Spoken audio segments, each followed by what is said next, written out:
तो मुझे सब लाहौर शहर मुझे ज़बानी याद है, मुझे पता मुझे कहाँ लेकर जा रहे हैं। ले जाके मुझे एंटी करप्शन के दफ्तर में ऊपर तीसरी मंजिल पे बंद कर दिया। वहाँ बंदे आ गए नकाब पहन के, उनमें एक ऑफिसर था, मैं जानता हूँ उसको, डायरेक्टर है, मैंने उसको बता भी दिया, मैंने कहा मुझे पता है तेरा तू कौन है। तो वो जो है ना वो फिर उसके बाद रिलैक्स हो गया। वो मुझे कहता इमरान भाई आप अपने बच्चों का ही सोच लें, छोड़े दबा करें कि इस चक्कर में आप पड़े हुए अपने बच्चों का सोचें। तो मैंने उसे कहा, मैंने कहा देख अगर मैं ये कहूँ कि मैं तेरे बच्चों का भी सोच रहा हूँ, तो वो बंदा थोड़ी देर की चुप कर गया, फिर उठ के बाहर चला गया। फिर वापस आके मुझे कहता भाईजान ये मुल्क रहने के काबिल ही नहीं है, मैं पाकिस्तान के बाहर से पढ़ के आया हूँ। ये मुझे एक एंटी करप्शन का डायरेक्टर रैंक का आदमी, पूछो उसको बुला के जिन लोगों ने भेजा था। अच्छा, उसको अभी फायर कर दिया होगा। जिन्होंने भेजा था उसको ट्रांसफर किया बाद में, वो जनूबी पंजाब गया वापस। जिन्होंने उसको भेजा था, मैं उसका नाम नहीं ले रहा, उसको बुलाकर पूछे उसने मुझे ये कहा या नहीं कहा। उसने मुझे कहा ये भाई मुल्क रहने के काबिल ही नहीं रहा, मैं इस मुल्क में नहीं पढ़ा, मैं बाहर से पढ़ के आया हूँ, मेरी इतनी क्वालिफिकेशन है, मैं यहाँ पे सर्व करना चाहता हूँ, मुझे काम करने ही नहीं दिया जाता, ये काम है जो मैं कर रहा हूँ, आपको उठा ले बगैर किसी गुनाह के। ये वो मुझे बात कर रहा था। देखें अभी नहीं, आई एम फाइन भाईजान, मैं अभी वुदू करके नमाज पढ़ूंगा, उसके बाद फिर बैठ के कब करते हैं। तो प्रॉब्लम ये है कि जो लोग यूज़ हो रहे हैं ना, अभी मुझे उठाया पुलिस वालों ने, सारे पुलिस वाले हाथ जोड़ के रो रहे थे कि यार खुदा का वास्ता हम नहीं है। हर बंदा रंजीदा था, कोई पुलिस वाला बात करने की जरूरत ही नहीं करता था, मैं बात करता था तो वो बोलता था। वो इतने तकलीफ में थे कि हमने एक बंदे को जाते हुए एहराम में, हज पे जाते हुए उसे पकड़ के हमने उतार दिया गाड़ी से, और उसको जहाज़ पे चढ़ाना था, उसको उतार दिया नीचे। भाई हज करने वालों को तो आप अलविदा करते हैं, उनसे दुआ की दरख्वास्त करते हैं, ये मुझे घसीट के ले गए वहाँ से। तो इन सारों को पुलिस वालों को दुख था, और पुलिस वाले गालियाँ देते रहे कि हमसे गलत काम करवाया जा रहा है। मजबूर है ना। मैं ये कह रहा हूँ कि आप जब एक चीज़ को चेक करते हैं ना, एक इलास्टिक को आप खींचते हैं खींचते हैं खींचते हैं खींचते हैं खींचते हैं, तो एक जगह पे आके या वो टूट जाता है, और याद रखिए जब वो टूटता है तो वो आपके हाथ पे भी लगता है। दूसरी तरफ तो वो क्या करेगा क्या नहीं करेगा, लेकिन वो आपके हाथ पे भी लगता है। तो इसको टूटने से बचाएं। जितनी लचक थी मेरे ख्याल में मैक्सिमम यूटिलाइज हो गई है, लोगों को थोड़ा सा रिलैक्स होने दें, मुझे ऐसा लगता है। बहरहाल मुझे सबसे बड़ी खुशी इस बात की है कि मैं आपके साथ बैठा हूँ और जल्दी मुलाकात हो गई है।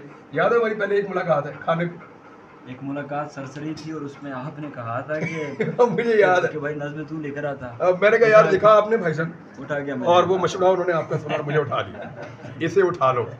और मैं आपको सीरियसली बताऊं, ये हमारी रियासत की अकल है कि अहमद फराद को उठाते हैं, और अगर 100 में से 15 लोगों, पाकिस्तान में लोगों का इतना ज़्यादा वो अदब से वो है नहीं, लगाओ इतना सहाफत से, अगर 100 में से 20-25 लोगों ने पहले सुनी हुई थी ना, अब 100 के 100 ने सुनी और ज़ुबानी याद है। और आपको पता है उसमें बहुत सारे शेर इजाफा भी हो गए।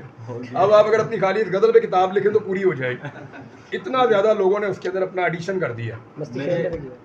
कश्मीर मेरे मोहल्ले में कानामुरी मेरे उस गांव का नाम है, वहाँ पर छोटे छोटे जो बच्चे थे ना, वो मुझे सुनाते थे, मेरी नज़्म सुनाते थे मुझे रोक रोक कर, यही वाली। और मैं तो कह रहा हूँ भाई इनका शुक्रिया, ये तो मेरी मार्केटिंग टीम है। आज मलकू को यार जिस तरह किया उसके साथ जो हुआ, वो पता नहीं कैसे हुआ, अब वो गा के प्रेस कॉन्फ्रेंस कर रहा है। मामला ये है, इतनी सुरीली प्रेस कॉन्फ्रेंस मैंने अपनी जिंदगी में नहीं सुनी। ऑपरेशन इस्लाह मलकू गा के उसने प्रेस कॉन्फ्रेंस की। तो मामला इससे क्या हो, इससे क्या हो? मैं ये कह रहा हूँ कि ये लोग इसको मजाक के तौर पे लेते हैं। मेरे ख्याल में रियासत को संजीदा होना चाहिए, और संजीदा होकर अपने शहरियों की तरफ देखना चाहिए कि उनकी तमन्ना क्या है, वो इस मुल्क को, जो मुल्क के असल मालिक है, वो कैसे चलाना चाहते हैं, उनकी तरफ देखें, उनसे पूछें, उनके फैसलों का एहतराम करें। ये मुल्क देखें, इस मुल्क के लोगों ने कभी गलत फैसला नहीं किया। 47 में इन्होंने 47 में इन्होंने फैसला किया, इनका फैसला बिल्कुल ठीक था, इन्होंने मुल्क बना दिया। 47 में इनका फैसला, 65 में इन्होंने फैसला किया टक्कर देंगे, इन्होंने ऐसी टक्कर दी, अपने से कई गुना बड़े दुश्मन को इन्होंने 1 इंच इन्होंने नहीं घुसने दिया। 71 में लोगों ने फैसला नहीं किया, लोगों के फैसले के साथ तसादुम हुआ, देखें क्या हो गया। जब जब लोगों के फैसले के साथ आप खड़े हुए, तब तब आपको फैसला, आपको आसानी रही। इसकी वजह यह है कि पाकिस्तान के लोग ज़हीन हैं। हम इनको समझते हैं कि ये लोगों एक हुजूम है, एक भीड़ है, नहीं, ऐसा नहीं है, ये बड़े सियाने लोग हैं। इन्होंने जब फैसला किया अपने फ़ायदे का फैसला किया। लेकिन जब भी फैसला इनसे छीन के बंद कमरों में हुआ ना, तब तब काम खराब हुआ। लेकिन वो फैसला 40 वो फॉर्म 47 पे चेंज हो जाता है ना, उसको क्या करेंगे आप?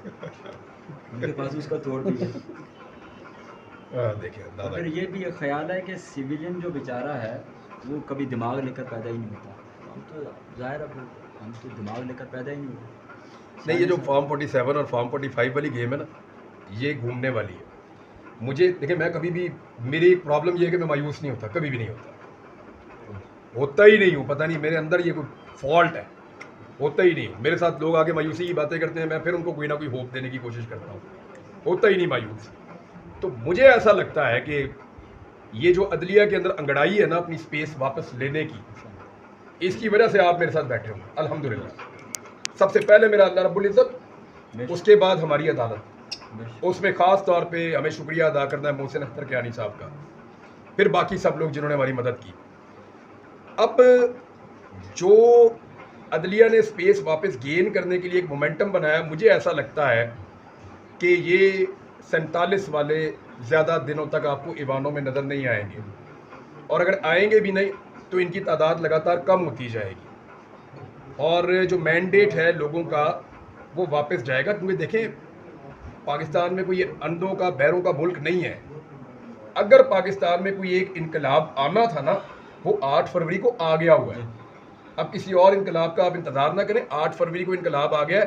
पाकिस्तान के अवाम ने, पाकिस्तान की तमाम कुव्वतों बशमूल पाकिस्तान की एस्टेब्लिशमेंट, सबको शिकस्त दे दी अकेले ने। इन्होंने इमरान खान को थोड़ी वोट डाला, लोगों ने तो एक्चुअली पाकिस्तान को वोट डाला है कि भाई ये सारे लोग रिस्पॉन्सिबल हैं इस मुल्क को यहाँ तक पहुँचाने के लिए। ये सारे कह रहे हैं इधर वोट डालो, हमने इधर। आपने कंपेन में, मैं एक चीज़ छोटी सी लोग कहते थे सोशल मीडिया पे, लोग उसको ना सरसरी अंदाज में देखते हैं, मैंने उसको बड़ी गहराई से देखा था। तो रात भाई मामला ये था कि कई लोग लिखते थे कि कोई ज़रूरत नहीं उस इंतखाबी निशान को याद रखने की जो तरीके इंसाफ के हमायत याफ्ता उम्मीदवार का है, बस ये 4 निशान याद रखो, इन पे मोहर नहीं लगनी चाहिए गलती से भी। वो 4 निशान किसके थे? वो रियासत के थे, जिनको रियासती सपोर्ट हासिल थी। तो एक्चुअली लोगों ने अपनी रियासत और उसके फैसलों के खिलाफ बगावत की थी, और कामयाब बगावत की थी। तो ये जितनी आपकी जुडिशरी है या इदारे हैं या जितने भी लोग हैं, वो मजबूर एक हद तक हो सकते हैं, लेकिन वो भी समझते हैं कि पाकिस्तान कहाँ खड़ा है। तो अपने आप को ना वो आइसोलेट कर नहीं सकते, आइसोलेट तो नहीं कर सकते कि जी सारा पाकिस्तान एक तरफ खड़ा है, मैं अपने आप को आइसोलेट करके वो चीज़ें करूँगा जो पाकिस्तान नहीं चाहता। तो आप कुछ हद तक करेंगे, एक लिमिट तक जाएंगे, फिर आपको सरेंडर करना होगा, ऐसे ही होगा। इमरान भाई, एक शेर है इकबाल का, सुना होगा आपने लाजम, बड़ा अहम शेर है, और उसमें उस इकबाल के उस शेर में हमारे आलमिया का बहुत ज़्यादा जिक्र है, जो जिस आलमिया से हम गुजर रहे हैं ना, एक माइंड सेट है। वो शेर है कि वाए नाकामी मताए कारवां जाता रहा, वाए नाकामी मताए कारवां जाता रहा। मता कहते हैं दौलत को, मता कहते हैं असासे को। वाए नाकामी मताए कारवां जाता रहा, कारवां के दिल से एहसास ज़ियां जाता रहा। एहसास ज़ियां नहीं है इमरान भाई, एहसास ज़ियां नहीं है। वो पानी गुजर चुका पुलों के नीचे से, वो कहते नहीं गुजरा। मामलात बदल चुके, वो कहते नहीं बदला। वो रात को एक जाली सा सर्वे आ जाता है, और रात को 2 लोग बैठकर कहते हैं कि कौम साथ खड़ी, नहीं खड़ी भाई। वो देखें ना, अब कैसे लोग, जैसे आपने कहा कि मेरी गैर मौजूदगी में लोग लॉन्च हुए, तो कैसे लोग लॉन्च कर रहे हैं। मसलन हालात कितने संगीन हैं, और ऑपरेशन इस्लाह मलकू पर काम हो रहा है। मैं आपको एक चीज़ बताऊँ, देखिए मैं शायर तो नहीं हूँ ना, मुझे शायरी इतनी अच्छी याद रहती है, लेकिन एक शेर था, वो कमी बेशी उसकी मुझे आप माफ़ कीजिएगा, मुझे आप शायर हैं वो था कि, हाँ बड़ी मेहरबानी सर आपकी, एक छोटा सा खून में करने लगा वो एक शेर का। उसमें था कि हमें यकीन है कि हम हैं चिरागे आखिर शब, हमें यकीन है कि हम हैं चिरागे आखिर शब, वज़न में पड़ा हमारे बाद अंधेरा नहीं उजाला। सुभान अल्लाह, और शेर वज़न में भी पड़ा, दुरुस्त पड़ा। अरे भाई तुक्का लग गया उस दिन, मेरा वहाँ ग्राउंड में भी तुक्का लग गया था, ये लोग मुझे लेकर गए थे, यहाँ भी लग गया।